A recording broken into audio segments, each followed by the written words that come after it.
C'est pas équilibré. C'est ça qui parfois vous donne l'impression que, voilà, quand tu dis, je vais vous laminer, ben c'est normal. Vous mettez, il y a plusieurs, Donnez-lui avec 12 plusieurs. minutes. Attends, Oui, donnez-lui 12 minutes. Fermez son temps que vous venez de mettre là. Donnez-lui 12 OK. minutes, s'il vous Donc, plaît. on lui donne oui, 12 minutes. OK. Je oui, m'occupe de ça. exactement. Comme ça, c'est équilibré. C'est argument contre argument. Et même dans les 12 minutes, je peux vous permettre des émotions. La réflexion, dis-moi, qui est-ce que Abraham a-t-il épousé? Qui était Sarah pour Abraham? Le sujet d'abord, s'il te plaît. Le sujet d'abord, avant de venir sur les arguments de chacun. Mais je Bah, peux disposer justement, de mon temps de si tu parole veux, à si tu Nagui. lui réponds, s'il a tant de minutes, si tu me permets à mon patient, je peux lui dire, donner une réponse rapide en une Oui, phrase, mais hein? moi, j'aimerais suivre le débat, la Alors, on réflexion. est là pour parler d'un sujet, hein, pas de désordre, s'il vous Voilà. plaît. On donne la parole à Monsieur Il veut faire Wilson. comme Monsieur Ibiza, Wilson, il veut restons faire dans le comme sujet. Ibiza, il veut Merci. fuir le sujet, il veut fuir le sujet, il fait comme Ibiza. Restons vraiment d'abord dans le Comme ça, vous sujet. sent. Et après, maintenant, tu pourras rebondir sur chaque intervention. C'est pour ça, voilà, on t'a donné 14 minutes. Vas-y, Wilfried, s'il te plaît. Justement, j'ai 14 minutes. Ça veut dire que si à la fin des 14 minutes, je n'ai pas évoqué le sujet, vous pourriez dire que j'ai fui le sujet. Là, j'ai largement le temps de développer le sujet. Le fait de poser les questions que je pose ne m'empêche pas de développer par la suite. Il y a le temps. Laissez-moi configurer mon analyse comme bon me semble. Oui, mais Monsieur Wilfried Dekanga, comprenez que nous avons mis, Madame Amo Patience a mis un sujet bien défini. Donc, si vous vous élargissez, vous ouvrez un autre champ de bataille. Et donc, on ne va pas discuter du sujet qui nous intéresse aujourd'hui. Donc, si on a bien mis le sujet, si vous voulez un autre débat sur autre chose, on pourra peut-être organiser, si certains sont d'accord sur le panel, on va organiser ça et puis on va se frapper dessus. Mais je pense que actuellement, c'est le sujet qui nous intéresse. Vous pouvez comprendre ça quand même. C'est parce que vous avez vous-même évoqué le sujet des traditions africaines où on épouse sa mère et ce genre de choses. Je m'attelais juste à vous faire comprendre que dans le christianisme, dans la Bible, on trouve beaucoup de personnes qui ont épousé leurs proches parents. Donc autant je suis d'accord avec vous qu'il faut réformer certains paradigmes, autant c'est valable dans la chrétienté aussi. Abraham a épousé sa sœur, Sarah. Amram a épousé sa tante. Jésus est arrivé et a changé Ne le ça, coupe pas, monsieur. ne le coupe pas la réflexion, ne le coupe pas. Ne le coupe pas. On va gérer ça. Ouvrez pas les micros là. Développer, laisse-le développer, Hein? laisse-le développer. Allez-y, allez-y. Je répète donc que je suis d'accord avec vous qu'il faut réformer tout ça. Je suis contre l'inceste et tout ce que vous voulez. Mais se baser sur cet élément pour pourfendre les traditions africaines, encore faut savoir lesquelles, et faire comme si dans le christianisme qu'on défend ce n'est pas le cas, ça ne fait pas très honnête. Les mêmes anomalies, on les a dans la Bible, les mêmes. On a des femmes qui, pour la circonstance, ont enivré leur père. Je sais pas si c'est Noé ou quelque chose comme ça, c'est deux filles, et sont allées coucher avec lui. Donc il y a énormément, que ce soit dans le christianisme ou dans ce que vous appelez les religions africaines, il peut y avoir les imperfections humaines, il n'y a pas de souci. Je suis d'accord qu'on réforme tout ça et que ces endroits-là, on les enlève. Le problème, c'est que les traditions africaines n'ont pas une vocation expansionniste. Elles ne s'imposent pas comme étant la seule vérité. Dans les traditions africaines, vous allez voir dans un environnement précis, ces gens-là vont être dans leur paradigme. À aucun moment, ils ne vont vouloir imposer cela au reste du monde en disant « c'est ça la vérité ». Et si vous ne croyez pas en ce en quoi nous croyons, vous n'aurez pas la vie éternelle. C'est ce que font, par contre, le christianisme et l'islam qui, en plus d'être des modes de vie, des croyances, des traditions et des spiritualités imparfaites, ont quand même l'outrecuidance de vouloir imposer justement cette idéologie au reste du monde. Pour revenir donc à votre question, ce ne sont pas les traditions qui construisent les fusées, ce n'est pas leur rôle. De la même manière que ce n'est pas le christianisme qui a construit la fusée. Les fusées, la connaissance spatiale, l'astronomie, les sciences, les techniques commencent quand vous mettez la religion de côté. Si tu ne te bases que sur la Bible, tu ne comprendras même pas la mécanique stellaire et tu ne pourras pas construire les fusées. Au nom de la Bible et au nom de personnes qui pensaient que la Terre était le centre du monde et que comme l'homme était la plus parfaite créature de Dieu, elle était forcément au centre de l'univers, ceux qui pensaient le contraire ont été brûlés au bûcher. Des Giordano Bruno, des Galileo Galilei, il a fallu qu'on mette la religion de côté et qu'on se mette à faire l'astronomie pour qu'on comprenne que la Terre n'a rien de spécial, l'homme n'a rien de spécial, ce n'est qu'un être comme ça qui végète quelque part au bord du système solaire, au milieu d'une galaxie qui est elle-même au milieu de plusieurs centaines de milliards de galaxies. Et c'est pareil à peu près partout. Donc les spiritualités africaines sont davantage un paradigme traditionnel, un paradigme identitaire. Je ne leur donne pas une vocation parfaite, je ne suis pas kémite. Je ne leur donne pas une vocation parfaite, je ne dis pas que tout ce qu'il y a dedans est bien. Les choses évoluent avec le temps, les choses mûrissent. Il y a des manières de voir qu'on peut réajuster pour être conforme à la modernité, mais ce n'est pas la religion ou la spiritualité qui construit les fusées. Elle présente seulement l'avantage que au moins on n'est pas aliéné. Il vaut mieux y adorer son ancêtre qu'adorer un autre ancêtre. Vous parlez de déterrer les crânes de culte, des crânes et tout ça, mais dans la Bible, c'est exactement la même chose qui se passe. Le 3e jour, Jésus est décédé, Marie-Madeleine et ses camarades vont dans le tombeau. Qu'est-ce qu'elles vont y faire? Elles veulent exhumer le corps, l'embaumer et le remettre dedans. C'est un rite. Quand Joseph dans l'Ancien Testament, là, quand il est parti en Égypte et qu'il a gouverné là-bas, qu'est-ce qu'il dit à ses amis? Que quand je vais mourir, prenez mes ossements et faites-les remonter d'ici pour les ramener vers la terre que Dieu nous a donnée. Quand vos ancêtres font les mêmes choses, ça vous pose problème, ça crée une anomalie quand vous acceptez ces choses pour les ancêtres des autres. Et c'est ce qui va me déranger en tant qu'Africain, c'est cet amour-là pour ce qui n'est pas de vous. Alors que les autres font pareil, c'est conforme à leur paradigme, c'est conforme à leur culture, ce sont leurs crânes, ce sont leurs ancêtres, ce sont leurs arrière-grands-parents, il n'y a pas de problème.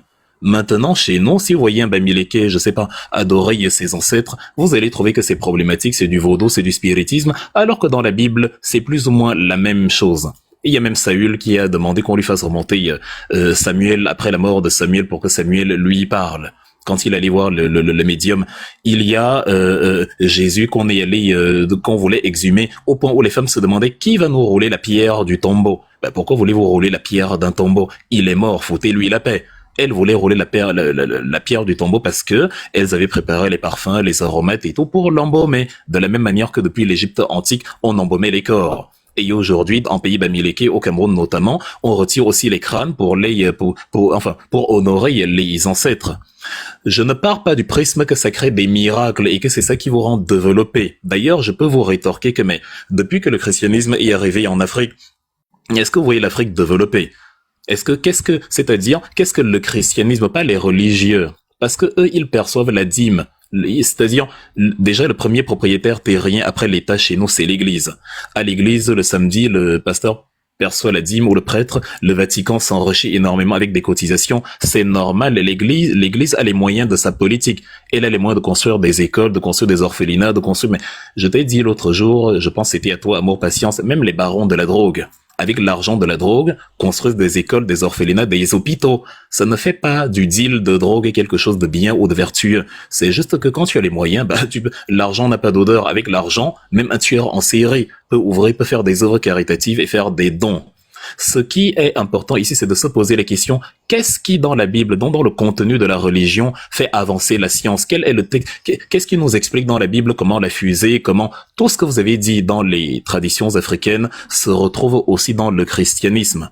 Maintenant, les Africains, hormis leur tradition, c'est-à-dire ils utilisaient la tradition comme des paradigmes identitaires, des paradigmes culturels, des paradigmes de conformité avec leur environnement, mais en même temps, à côté, ils faisaient des mathématiques, les manuscrits de Tombouctou, qu'on peut retrouver, qui ont été retrouvés justement à Tombouctou au Mali. Justement, là-dedans, vous trouvez, c'est plus de 1000 manuscrits. Où vous trouvez, des notions sur l'astronomie, sur les mathématiques, sur l'algèbre, certains écrits en arabe, puisqu'il y a eu l'interaction avec les musulmans, d'autres écrits en langue locale, en Aousta, en truc, bref, les langues d'Afrique de l'Ouest, là, je m'y connais pas trop. Dans les manuscrits de Tombouctou, vous trouvez, justement, tous ces principes-là. Quand vous lisez, les comptes rendus du biographe Diogène Laërce, qui parle des anciens prêtres égyptiens à l'époque où l'Égypte était noire. Il dit, les prêtres égyptiens savaient que la terre était sphérique. Ils connaissaient la mécanique céleste. Ils voyaient bien comment les étoiles dans le ciel changeaient d'aspect à mesure qu'on descendait dans des latitudes. Ça signifie simplement qu'on est en train de se mouvoir dans une sphère.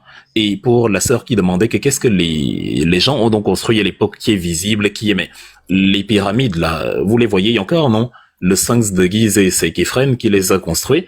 La grande pyramide, là, c'est Khéops qui les a construits. La pyramide à degrés du pharaon Djoser, la nécropole de Saqqara, les vestiges de l'empire Songhai de Soni Alibert, dans l'actuel Mali, les vestiges du royaume de Soundiata, je sais pas, les vestiges des peuples Dogon, les travaux de Ibn Battuta qui a voyagé en Afrique de l'Ouest au Moyen Âge, c'était quoi, 15e siècle, et qui explique comment le Mali, la Mauritanie, en fait, cette région-là, ils cultivaient l'art de la métallurgie, du traitement de l'or, et ils commerçaient avec des pays, même avec l'Espagne.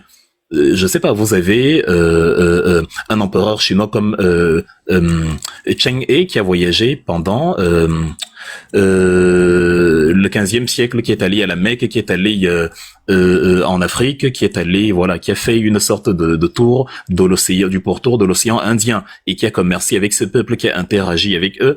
Il ne ressort pas de là que les Africains étaient des barbares qui ne réfléchissaient pas du tout. Tu as même des travaux au Nigeria qui ont pu démontrer des vestiges de la civilisation Nok. On a trouvé des sculptures, des trucs qui ont été construits, des vestiges justement de ces villes-là.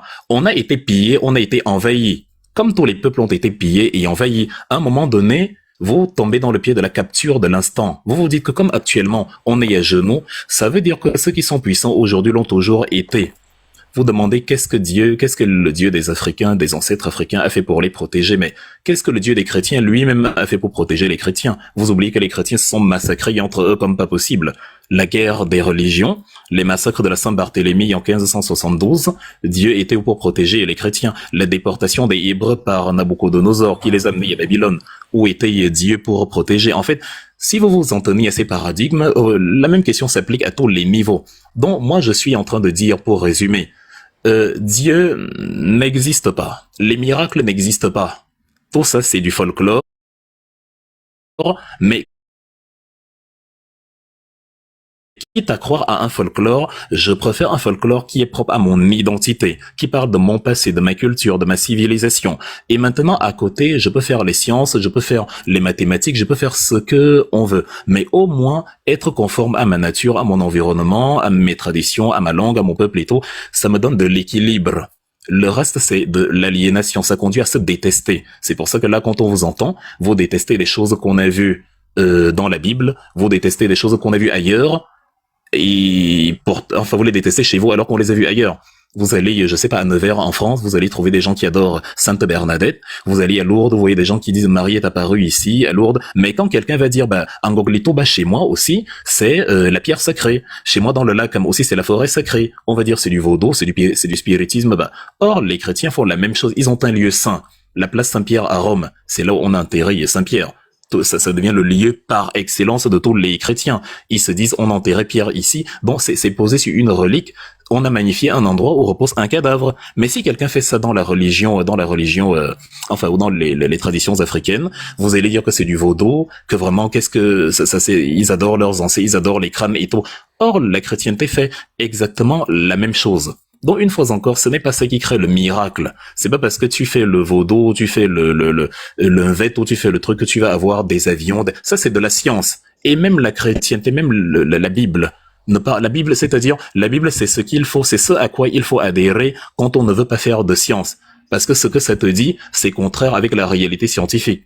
Ça te parle d'une création de l'homme d'il y a 6000 ans, ce qui est absurde. Les datations au carbone 14, les trouvailles archéologiques, rien ne s'inscrit en phase avec ces récits. C'est même impossible quand on voit comment la mécanique du cosmos et ce que la paléontologie a permis de déterminer. Donc c'est pas en caricaturant et en disant que qu'est-ce que ça nous a apporté, mais même le christianisme n'a rien apporté du tout. Les voleurs qui ont pillé, qui ont écrasé l'Afrique a été détruite parce que ceux qui sont venus avec le christianisme, n'oublions pas, ils ont apporté des maladies, la variole, la rougeole, le typhus, les maladies auxquelles les populations africaines n'avaient pas la réponse immunitaire parce qu'ils ne les connaissaient pas. Et donc quand ils arrivaient, évidemment, ça les décimait. Mais les Européens aussi sont morts en Afrique de fièvre jaune, parce que aussi n'avaient pas la réponse immunitaire. Demandez-vous, mais Dieu était où pour les protéger? Pendant plusieurs temps, pendant des décennies, pendant plusieurs années, ils ont eu du mal à pénétrer à l'intérieur des terres parce qu'ils n'avaient pas la réponse à la fièvre jaune. Mais quand on arrive quelque part, On détruit tout par la violence, par la ruse, par la manipulation. On profite de votre hospitalité. Avec le temps, on finit par vous déraciner, vous perdez tout. Et même certaines choses que vous avez créées, on vous dit que ce n'est pas vous qui avez créé, c'est venu d'ailleurs. C'est comme les villes. Tu entends des villes comme Memphis. Ben non, c'était pas ça, c'est le nom des Grecs. On a hellénisé même les noms. Les villes comme Memphis, les villes comme Abydos, les villes qui ont pris des noms carrément d'occidentaux, les villes comme Alexandrie, comme Alexandre le Grand. C'est pas pour rien que les Turcs ont renommé Istanbul.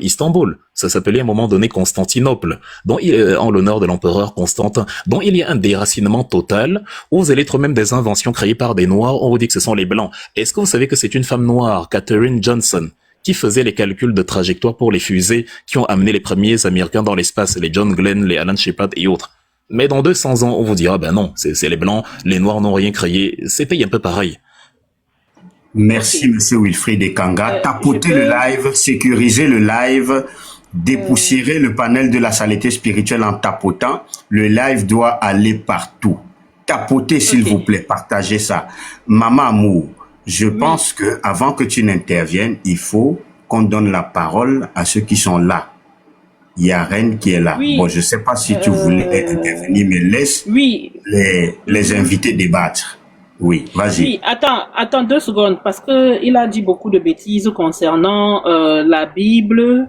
Oui, Extramon, il faut revenir. Attends, s'il te plaît. Je vais d'abord corriger ça. Les débatteurs sont là. Il y a Maman Massango qui est là. Ils vont dépoussiérer ça. Laisse, on distribue la parole. Ça va chauffer entre les débatteurs. Alors, merci beaucoup pour votre intervention, Monsieur Wilfried. C'était vraiment très mythologique, hein. C'était vraiment des mythes très intéressants. Mais on va arriver sur le terrain. On va d'abord donner la parole à Reine, qui est la reine de ce panel. Donc, à toi. Okay.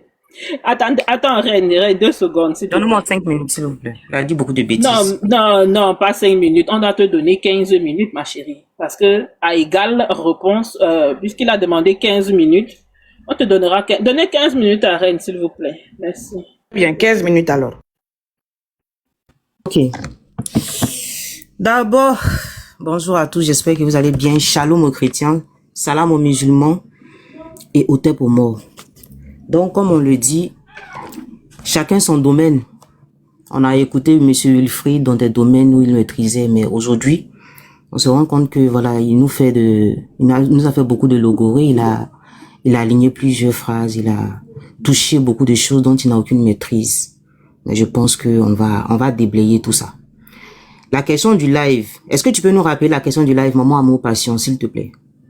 On va répondre à la problématique d'abord, avant d'aller le répondre dans ses arguments. Maman Amour, est-ce que tu peux me rappeler le thème du live, s'il te plaît? Est-ce que Maman Amour peut me rappeler le titre du live? Je vois pas bien, c'est petit. Voilà. Comment les religions traditionnelles font régresser l'Afrique? Je pense que c'est ça le sujet du live, Monsieur Wilfried. Est-ce que vous avez répondu? Je ne pense pas. Vous avez passé le temps à taper dans la Bible, oui, Abraham. On vous parle de Lévira. On vous parle c'est pas les chrétiens qui sont venus dire que la femme doit être héritée comme un bien meuble. Et c'est ce qui est dans vos traditions. Lorsque vous venez nous dire ici que oui, je préfère le folklore de chez moi, et Dieu n'existe pas. Déjà, tu mélanges deux choses. Déjà, Dieu n'existe pas chez toi. Je pense que ça, c'est de l'aliénation, Monsieur Ekanga. Parce que aucunement, c'est-à-dire dans le fait même que les Africains ont perdu, soi-disant, leur identité, leur manière de réfléchir parce qu'ils ont été envahis, jamais de la vie, ils n'ont perdu la mémoire d'un Dieu unique. Donc on se pose la question, Monsieur Wilfried, qui êtes-vous réellement? Vous êtes un aliéné ou bien choisissez, parce qu'on a l'impression de voir deux choses qui sont contraires, qui se battent. C'est pas possible. Déjà, un Africain pur souche ne va jamais dire que Dieu n'existe pas. Et vous l'avez dit ici. Vous avez dit que Dieu n'existe pas. D'accord? Donc, vous avez dit qu'il y a une dame qui est allée, qui a fabriqué, qui a fait des formules mathématiques pour les fusées. Mais c'est parce que cette dame-là était dans les conditions nécessaires. Il y avait la nécessité parce qu'elle a fait l'école. Est-ce que tu peux aller nous dire les Adzabés qui sont des tribus, qui sont de l'âge primitif dans la forêt? Quelles formules mathématiques ils ont développées là-bas? Ils sont authentiquement africains, hein. Donc, comme Béni le disait, pour avoir l'idée de fabriquer le feu tricolore, il faut qu'il y ait des routes d'abord. Donc, c'est quand il y a les routes qu'on aura la nécessité de vouloir régler justement la circulation. Et lorsqu'on va vouloir régler la circulation, on va mettre un feu. Les Adzabés qui sont dans la forêt, est-ce qu'ils peuvent fabriquer un feu tricolore? Non. Parce il y a pas il y a rien qui est réuni pour les mettre dans cette condition de réfléchir. Donc déjà, tu nous parles de quelqu'un qui a pu être aliéné. D'accord? Par l'école de Papa Blanc, par les formules que Papa Blanc lui a apprises dans les écoles de Papa Blanc. D'accord? Maintenant, qu'est-ce que tu dis? Tu dis que tu peux faire ton équilibre avec tes traditions. Il y a l'équilibre dans les traditions. Ah bon? L'équilibre avec des sacrifices humains. Ah bon? Vous préférez les sacrifices humains qui se passent chez vous? Je pense que vous avez mis sortir encore Abraham pour justifier. Parce que ça, c'est le sophisme. Comme Médusa aime le dire. Ça veut dire que lorsqu'on peine à défendre ce qu'on a de sale chez nous, on essaie de prendre les autres. Oui, chez vous aussi, voilà ça. Sauf que ça ne vous rend pas crédible, monsieur. Donc, on sent qu'il y a quelqu'un ici qui n'est pas initié, qui ne connaît rien de sa tradition, qui prend sa tradition comme du folklore, hein, uniquement, et à part ça, il n'y a rien du tout. Ce qui est dommage. Donc, on ne peut pas trouver l'équilibre. On ne peut pas évoluer avec des mentalités archaïques.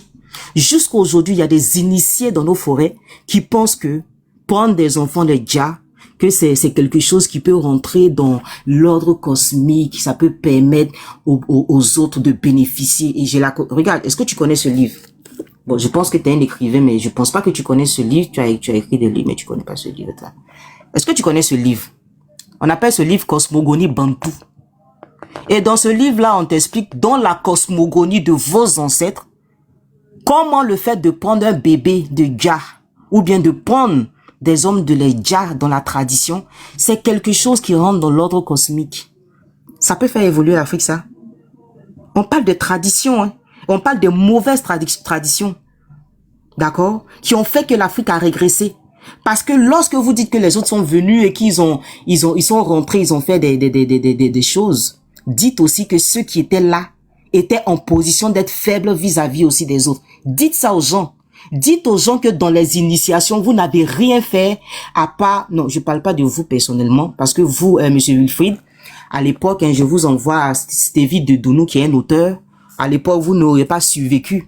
C'est-à-dire la morale de la religion catholique ou bien la religion chrétienne a dit que tu ne tueras point. Donc cette morale-là vous a permis de vivre. Parce que effectivement, les lois là vont inspirer réellement nos pays. Dans nos pays, ça va inspirer beaucoup de personnes à faire cesser la pratique des sacrifices humains et à voir des albinos comme des gens qui sont inaptes à la vie.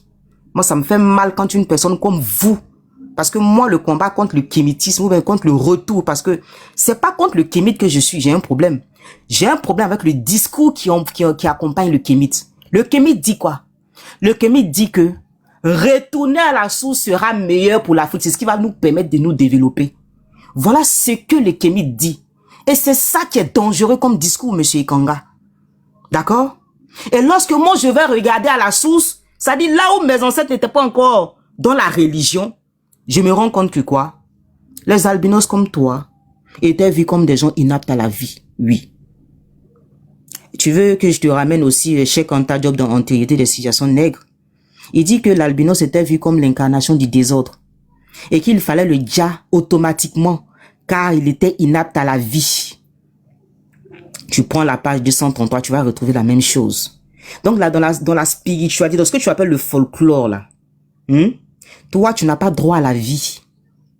Donc le simple fait que tu sois parmi nous actuellement nous montre réellement l'impact de la religion dans nos sociétés. Il y a plusieurs sources à ce sujet. Et je ne te montre même pas, récemment à Madagascar, si tu ne le sais pas, une petite fille, il y a eu une agression où il y a une petite fille qui a été enlevée de force, une petite fille albinos qui a été enlevée de force et massacrée. D'accord? Tu sais pourquoi? Parce que dans la tradition, on a des divinités qui demandent le sang humain et surtout le sang des albinos qui sont vus comme des êtres à la fois sacrés. Et voilà, tu vois un peu ce que je veux dire. Donc, c'est pas les chrétiens qui disent qu'il faut retourner à l'excision ou les petites filles dans vos rites initiatiques, elles sont excisées. On leur enlève le clitoris et ensuite on prend ce clitoris-là pour en faire des potions magiques. C'est pas les chrétiens qui font ça, hein, ni les musulmans d'ailleurs. D'accord? Maintenant, qu'est-ce qui a fait le défaut majeur de la civilisation égyptienne? Est-ce que tu peux me répondre? Est-ce que tu sais ce qui a causé un problème et qui a empêché le développement intellectuel du peuple de l'Afrique lorsque l'Égypte va commencer à à régresser. Est-ce que tu peux me dire qu'est-ce qui a été l'élément déclencheur? L'élément déclencheur, c'est que la connaissance est restée hermétique. D'accord? La connaissance va rester hermétique, c'est-à-dire fermée. On se dit qu'il y a des gens qui sont des privilégiés, qui ont droit, que c'est eux seulement qui ont le droit à la connaissance. Et que le reste, c'est les profanes, ils n'ont pas forcément droit à la connaissance. Et qu'est-ce qui s'est passé? Les Grecs dont vous parlez là, quand ils vont venir, certains vont venir en Égypte pour venir apprendre. Qu'est-ce qui va se passer? Ils vont faire des épreuves, ils vont réussir et ils vont partager avec eux la connaissance. Et qu'est-ce qu'ils vont faire? Ils vont aller en Grèce, ils vont aller vulgariser cette connaissance. C'est pourquoi les formules mathématiques ou bien les Pythagore, les Thalès et tout ça. Pourquoi ça porte le nom de Pythagore et de Thalès? Tout simplement, c'est parce que c'est eux qui ont vulgarisé cette connaissance-là. Et c'est sur cette connaissance-là que les autres aussi vont rebondir pour nous donner cette civilisation qui a eu dans le Moyen-Âge, que ce soit la civilisation des morts ou encore des autres qui va naître après. Vous avez cité Tombouctou. Mais je me pose la question, pourquoi vous citez Tombouctou? Est-ce que vous connaissez l'histoire de l'université de Tombouctou? Est-ce que vous savez que c'est des musulmans qui ont construit Pourquoi vous prenez en exemple un endroit où il y a eu l'influence des religieux? Parce que Tombouctou, quand vous dites que ils ont eu contact avec les Arabes, c'était pas un contact, c'était une conversion. Et lorsque vous nous dites qu'il y avait la langue Haoussa là-bas, vous ne nous dites pas que c'était toujours en arabe, mais dans un système qu'on appelle le système Adjami. Adjam. C'est-à-dire on utilise les lettres, l'alphabet arabe pour retranscrire les langues africaines. D'accord? Et là-bas, c'était l'islam, puisque l'islam va rentrer depuis le 7e siècle. D'accord? Donc, ne nous prenez pas en exemple. Quand vous parlez de l'Afrique, ne nous prenez pas en exemple des Africains aliénés. Parce que selon vous, quand on prend les religions de l'extérieur, c'est une aliénation. Et dès lors que c'est une aliénation, vous-même vous êtes aliéné, vu que vous vous réclamez athée. Vous avez dit ici devant tout le monde que Dieu, il n'existe pas. D'accord? Maintenant, vous avez essayé de faire croire que la tradition est censée évoluer. Bon, le contraire de la tradition, c'est justement la modernité. Une fois que tu crées une rupture avec ta tradition, tu es dans la modernité. Et cette rupture-là ne se crée pas du jour au lendemain. Vous savez comment ça vient? Ça vient avec le contact d'autres peuples. Lorsqu'on va en contact avec d'autres peuples, ce peuple-là nous partage ses connaissances et prend aussi avec nous. C'est comme ça. Les peuples ont toujours échangé, se sont toujours rencontrés, se sont mariés et ont mis en place des civilisations. Mais pour avoir cette connaissance-là, il faut que la connaissance soit ouverte. Et Cheikh Anta Diop nous rappelle que le système défectueux de l'initiation, d'accord, a empêché le développement intellectuel des peuples de l'Afrique. Donc c'est la faute à qui si vous avez perdu la connaissance? C'est pas la faute aux autres, hein. Parce que vos ancêtres auraient pu garder la connaissance et le distribuer aux Africains que de donner ça aux Grecs et ensuite venir réclamer. Vous allez venir réclamer après que oui, ça, les Grecs, ils ont volé en Égypte. Ils n'ont rien volé, ils ont mérité. Parce qu'ils sont partis faire des épreuves pour avoir ces connaissances-là, messieurs. Et d'autre part, qu'est-ce qu'il dit dans l'Afrique noire précoloniale à la page 42? C'est qu'il dit là-bas, il dit que l'islam d'une part, le christianisme de l'autre, ont été les grands conservateurs des connaissances antiques, d'accord, à l'aube des temps modernes. Et ils ont distribué la connaissance partout. Donc même si dans la Bible on ne voit pas de formule où on va créer des fusées, même si dans le Coran on ne voit pas de formule où on va créer des fusées, ce qu'on retrouve dans ces livres-là, c'est le fait d'ouvrir d'abord l'esprit, aller chercher la connaissance et surtout diffuser la connaissance. Pendant que vos ancêtres ont caché la connaissance. Jusqu'à aujourd'hui, monsieur Wilfried, si je te pose la question, dans ton village, le cadre initiatique, qu'est-ce qu'on apprend là-bas? Tu es incapable de me dire ce qu'on apprend là-bas. Qu'est-ce qu'on peut apprendre là-bas qui va nous permettre de rivaliser en termes de technologie avec les autres peuples? Tu n'es pas capable de me répondre. Et toi-même, tu as dit tout à l'heure que c'est du folklore. Genre, on met les éléments de la nature ensemble, ça donne un peu de fumée, et puis on dit, ah oui, ça c'est le, bravo, c'est du folklore. À part ça, on fait quoi de cette connaissance-là? Et c'est là-bas que les autres nous ont battus. Pendant qu'on cache la connaissance et on ne fait rien de bon, quand nos initiés sortent, ils deviennent des escrocs sur Internet. Ça dit, ils viennent arnaquer avec les portefeuilles magiques. D'accord? Et si tu ne sais pas, les premières écoles, jusqu'à une époque récente, dont Unité culturelle de l'Afrique noire, à l'aide sous les tropiques, de Cheikh Anta Diop, il nous explique que dans les années 50 à 60, les animistes étaient majoritaires sur le continent. Donc, qu'est-ce qui s'est passé pour que jusqu'en 2000, tous ces gens-là se convertissent dans les religions. Parce que lorsque les religieux arrivent, qu'est-ce ils emmènent? Ils construisent des écoles de vulgarisation. C'est pas vos sectes initiatiques où la connaissance est réservée à certains là. Des écoles où tout le monde apprend la même chose. D'accord? Hormis ton appartenance de caste, ton appartenance ethnique, tu viens à l'école, tu apprends. Ils ont construit des caritas pour les chrétiens. D'accord? Où les gens partaient se soigner. D'accord? Ils ont ouvert aussi, comment dirais-je, des centres. D'accord? Des centres sociaux. D'accord? Où les gens faisaient du social. Donc, c'est des choses factuelles. Donc, pourquoi les gens vont se convertir? Parce que ce qu'ils vont pas trouver dans les traditions, ils vont le retrouver dans la religion. Et puis, vous avez dit quelque chose, ça a failli m'échapper. Heureusement que j'ai pris note. Vous avez dit que vos traditions ne sont pas expansionnistes.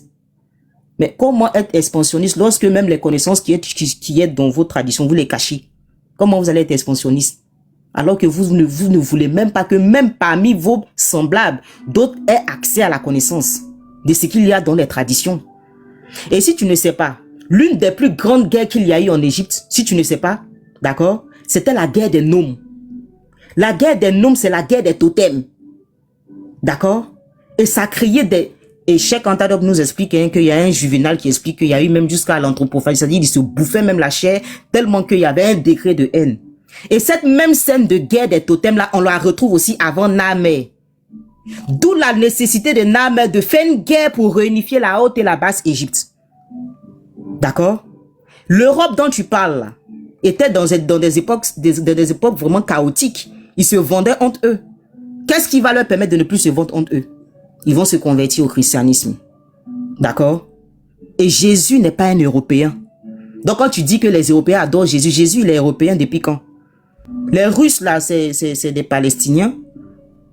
À un moment donné, quand vous parlez, sachez de quoi vous parlez. Tous ces gens-là ont pris quelque chose qui ne leur appartenait pas et ils ont adapté ça à leur réalité. C'est tout ce qu'on vous demande. Donc on ne retourne pas à quelque chose qui est archaïque, qui est dépassé.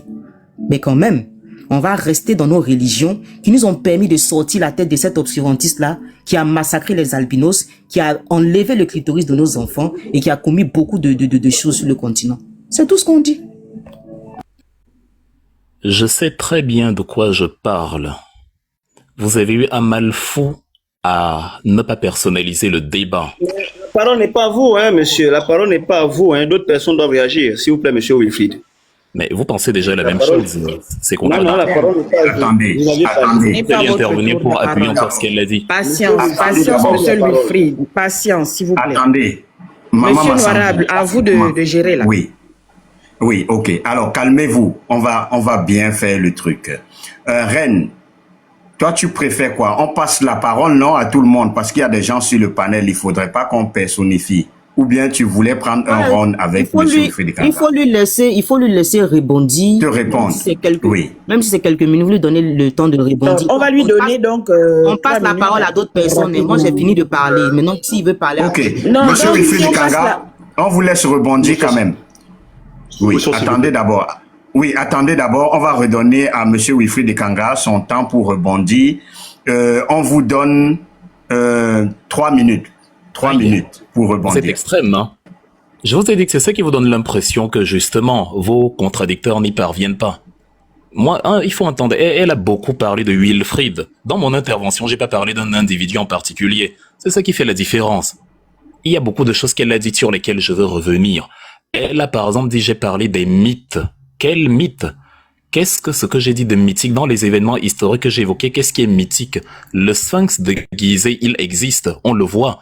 C'est l'une des plus anciennes œuvres humaines d'une telle ampleur. La pyramide de Khéops, c'était pendant 45 siècles le plus haut ouvrage jamais construit par l'homme.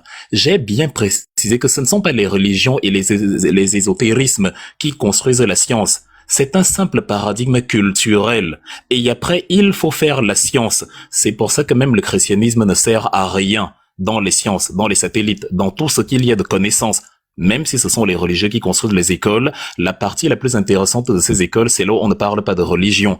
Si on ne parlait que de religion, on serait dans un retard constant, dans une sorte de statu quo. Les Africains ont réalisé énormément de choses par leur connaissance, des sculptures, des œuvres d'art de grande envergure. C'est-à-dire la pyramide de Khéops, c'est 146 mètres de haut. Vous avez le buste de Néfertiti dans la nécropole de Saqqara. Vous avez le sarcophage de Toutankhamon, qui était, lorsqu'on l'a découverte en 1922, la plus fantastique découverte archéologique de tous les temps. Un buste, un diadème, des trucs en or massif, c'était du jamais vu pour quelque chose qui date de plusieurs millénaires avant notre ère. Les ruines de Tombouctou n'ont pas été construites par des Arabes. Il y a eu effectivement, madame, l'interaction avec les musulmans qui sont arrivés par force. On ne leur avait rien demandé. Ils ont instauré un mécanisme d'oppression en incluant d'ailleurs également l'excision. C'est davantage eux qui ont amené cette histoire. Les syncrétismes qui sont arrivés font croire à beaucoup que les choses qu'ils pratiquent émanent de la religion, émanent de la tradition africaine. Je vous signale que même aujourd'hui, ce que les Africains font chez eux là-bas, c'est beaucoup de syncrétisme. C'est-à-dire, il y a beaucoup, ils vont à l'église le dimanche et après ils sont dans leur tradition. Ils ont eux-mêmes aliéné leur tradition en y ajoutant des dogmes chrétiens ou des dogmes musulmans. Oui, le folklore du portefeuille magique et tout, je vous ai dit que j'aime les réajustements. Et effectivement, tout doit être réajusté. Le problème avec vous, c'est que vous n'estimez pas que la chrétienté ou le christianisme ou la Bible puisse être réajusté. Dans la Bible également, le pasteur vous dit donnez-lui la dîme de tout. Il vous dit priez d'abord et le royaume des cieux vous sera donné en dessus, par-dessus. Mais lui, en contrepartie, il prend quand même vos cotisations. Lui, il s'enrichit de manière matérielle, mais il vous demande de prier. Donc si on y va, on ne s'en sortirait pas. Tu as aussi beaucoup parlé des albinos et de je ne sais quoi. Je te rappelle que Louis XIV, qui était un chrétien, a aussi estampillé le noir comme étant un bien meuble. C'est l'article 44 du Code noir. Tu vas d'ailleurs constater qu'il a été abrogé récemment en France et que ça fait un énorme objet de débat parce qu'on s'est dit mais comment depuis le temps vous aviez encore cette disposition-là qui n'avait pas encore été levée. Et Louis XIV était un chrétien qui faisait d'ailleurs la guerre à d'autres chrétiens, les protestants. Votre temps est fini. Oui, c'est ça en fait, c'est de ça que je parle. Attendez, oui. Maman Massango. Quand on essaye de J'ai une motion, on est bloqué dans le temps et vous avez... Monsieur Wilfried Ekanga. Oui, attendez, calmez-vous. Monsieur Wilfried Ekanga, restez sur le panel, vous aurez le temps de rebondir après que tout le monde puisse intervenir. Mais avant toute chose, avant de donner la parole à Monsieur Estramon, non, est-ce que c'est Monsieur Estramon ou c'est Aigle? Est-ce que je peux corriger quelque chose? Une minute. Attendez d'abord. Oui, attendez d'abord. Je tiens... Oui. Oui, attendez. Il y a... Maman Massango a une motion. Non, ça sert à oui, rien. attendez, Monsieur Wilfried Ekanga.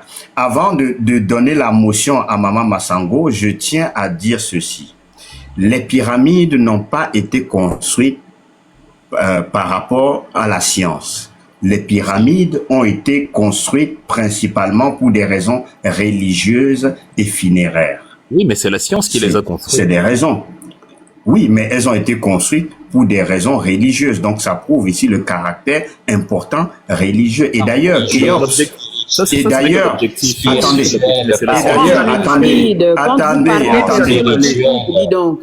tu me disais attendez, s'il vous plaît. De science. Oui, non, attendez, Monsieur Wilfried. Et d'ailleurs, vous avez parlé, Monsieur Wilfried. Et d'ailleurs, le pharaon Khéops a prostitué sa fille pour construire cette pyramide-là, puisque les pierres qui étaient ramenées pour construire la grande pyramide de Khéops étaient, on allait chercher des pierres vers des montagnes arabiques qu'on ramenait dans des barques et après qui étaient conduites vers des montagnes libyques où c'était construite. Et donc, Hérodote qui le raconte, le père de l'histoire, qui nous raconte que le pharaon Khéops a prostitué sa fille. Et d'ailleurs, sa fille également, par la suite, a été elle-même mis au trottoir, bon, je vais dire ça comme ça pour masquer, et ramassait des pierres pour construire elle aussi sa pyramide qui fait partie des 3 pyramides. Donc, mais non, il n'y a aucune pyramide pharaons, de fille de Khéops. Oui. Et les anciens Égyptiens croyaient que le pharaon était un être divin ou semi-divin et qu'après sa mort, il continuerait d'exister dans l'au-delà. Donc c'est pourquoi il construisait des pyramides. On vous a écouté, Monsieur Wilfried. Laissez-le parler, peu importe ce qu'il dit, laissez-le parler. Vous avez parlé, on a écouté. Hein. Vous avez dit des dingueries ici, hein. Mais si on veut corriger tout là. Ne t'inquiète pas, je gère le panel. Hein. Il faudrait, vous savez, on est dans un débat d'intellectuels. Monsieur Wilfried, vous devez apprendre à vous tenir correctement. D'accord? Quand vous avez parlé pendant 15 minutes, on vous a écouté. avec tout le respect, à votre tour d'écouter aussi l'émotion afin de pouvoir rebondir. Sinon, vous allez rebondir sur quelle base? J'ai peu de Oui, temps. coupez le S'il y a de micro, s'il vous l'émotion plaît. et j'ai peu de temps. C'est équilibré. Monsieur Wilfried, vous manquez de sagesse parce que vous avez pris 15-14 minutes à parler. J'attends On mon vous a tour pour écouté. parler. Personne n'a parlé quand vous avez parlé, hein. Donc, laissez le monsieur parler, quel que soit ce qu'il dit, même si ça vous pique. Fermez votre micro, laissez les gens parler. Vous avez parlé. Vous ne me le donnez pas ensuite. Même si vous estimez que ce sont des bêtises qu'il dit, laissez-le parler. Vous aviez parlé, vous avez dit des bêtises également. On vous a écouté. Voilà. Donc, mon frère, il faut se calmer. Est-ce que Noirab, tu as terminé? Je suis très calme. Oui, je termine en disant que les pharaons, parce que pour les Égyptiens anciens, ils croyaient que le pharaon était un être divin ou semi-divin, et qu'après sa mort, n'est-ce pas, il continuait d'exister dans l'au-delà. Et pour assurer cette vie après la mort, n'est-ce pas, son corps devait être préservé, donc par la momification, et enterré avec des objets utiles, donc nourriture, mobilier, bijoux, etc. Et donc la pyramide protégeait donc la tombe du pharaon et symbolisait son accession vers Dieu. C'est pourquoi ils construisaient parfois des pyramides très hautes, parce que pour eux, c'était un rapprochement. Vous comprenez un peu. Et donc, voilà pourquoi les pharaons construisaient, n'est-ce pas, les pyramides. Et d'ailleurs, dans ces pyramides-là, il y avait également des temples à l'intérieur où ils pouvaient faire également des prières. Donc, ce qui motivait donc la construction, et j'insiste encore, de ces pyramides-là, c'était un fait religieux. Merci. Bien, alors moi je pense que je n'ai pas trop duré, je pense. J'ai rapidement une motion là. Faut regarder hein, quand même cette... Si quelqu'un peut me mettre le temps, même 10 minutes là, pour pas que je dépasse le temps, merci. Regardez cette pirouette, mes chers amis. Admirez quand même le spectacle que nous avons eu pendant 15 minutes. Notre contradicteur vient de nous offrir une démonstration magistrale de ce qu'on appelle en rhétorique le sophisme du wattaboutisme ou encore de la fausse équivalence. Quand on le met face à la faillite historique, économique et scientifique des religions traditionnelles, sa seule ligne de défense est de courir vers la Bible, de réciter des versets qu'il maîtrise d'ailleurs très mal et de crier haut et fort, regardez, c'est pareil chez vous. Hein. Mais nous ne sommes pas ici pour jouer aux devinettes sur la Bible. Nous sommes ici pour parler de l'Afrique. Utiliser un argument comparatif pour fuir le sujet, c'est quand même l'aveu le plus flagrant que vous n'avez aucun argument solide pour défendre votre propre bilan, mais vous n'êtes pas le seul. Hein. Je ne suis pas en train de vous acculer. Je suis simplement en train de mettre en avant l'image des traditionnels, des kémis, des animistes face à ce genre de questions. C'est ce qu'on appelle une technique d'esquive par diversion. Vous refusez de répondre à la question centrale. Comment vos traditions font-elles rétrécir le continent? Reprenons quand même ce qu'il a eu à dire. Hein. D'abord, vous nous parlez des pyramides de Khéops ou de Djoser en Égypte pour justifier le génie de votre tradition ancestrale. Mais c'est une supercherie intellectuelle. L'Égypte pharaonique n'a jamais fonctionné avec le fétichisme, le vaudou ou le cul des crânes du modèle subsaharien que vous défendez tous également sur TikTok. Hein? L'Égypte était un État ultra centralisé doté d'une écriture sacrée et administrative. D'accord? D'une bureaucratie rigoureuse et aussi, sans oublier quand même que y avait de la science mathématique codifiée sur des papyrus comme le papyrus d'Amès. Vos religions traditionnelles d'Afrique subsaharienne n'ont rien produit. Ils n'ont produit ni écriture, ni codification, ni mathématiques étatiques. Donc s'approprier carrément de la gloire de l'Égypte pour justifier le surplace de vos fétiches locaux, c'est une imposture historique. Ensuite, vous évoquez les manuscrits de Tombouctou. Là encore, mais vous vous tirez une balle sur le pied. Les manuscrits dont vous parlez, qui traitent d'astronomie, de mathématiques, etc., ont été rédigés par des savants musulmans. D'accord? Ils ont été écrits en langue arabe ou encore en langue locale transcrite en caractère arabe, la Jami. Et c'est précisément l'introduction d'une région universelle et d'une langue universelle écrite qui a permis la création de ces universités et de ces bibliothèques au Mali. Ce ne sont pas vos rituels secrets de la forêt sacrée là qui ont écrit ces manuscrits-là. Hein. C'est la dynamique des religions universelles que vous passez votre temps d'ailleurs à insulter.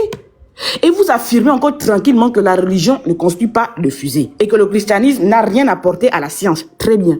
Mais c'est une ignorance crasse parce que quand on veut parler de l'histoire, il ne faut pas oublier aussi l'histoire des sciences.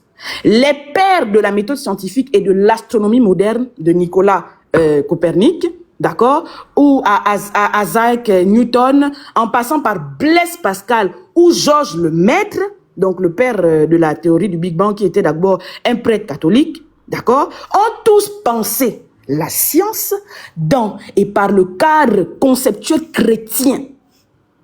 La Bible enseigne carrément un Dieu d'ordre, d'accord, qui a créé lui-même un univers régi par des lois rationnelles et immuables.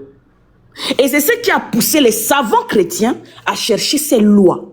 Donc, vos régions traditionnelles, elles, il faut savoir qu'à l'encontre, elles enseignent en fait un univers chaotique où la nature est habitée par des esprits capricieux qu'il faut apaiser. Nous, on ne cherche pas des lois de la gravité ou de l'astronomie quand on croit que le soleil ou la pluie dépend de l'humeur d'un ancêtre ou d'un sacrifice du poulet. D'accord? Votre tradition exclut la science par essence.